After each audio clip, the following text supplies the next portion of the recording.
AFC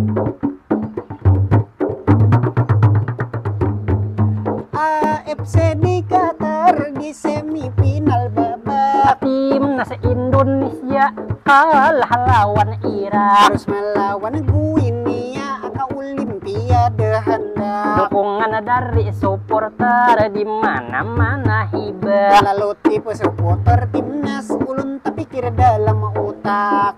Ada tipe supporter K7 mangaritik main bola kada harap. Ada tipe supporter pemain egois sedikit mahujat liwar mahantak. Ada tipe supporter nang bila mengomen SBY perpanjang kontrak. Ada tipe supporter nah bila kalah maniwas wasit memihak. Ada tipe supporter nobar balayar tajam gairawan bemasak. Ada juga tipe supporter bila timnas mencetak habuk kuciak.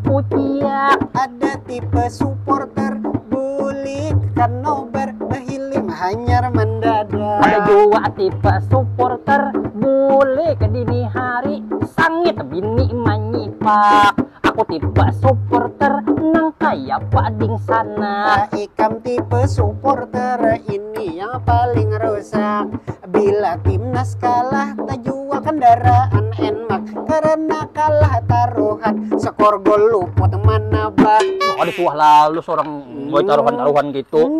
Apa ikam anu situsnya? Judi kalau boleh judi. Kan boleh. Kena mau persebaya champion nih.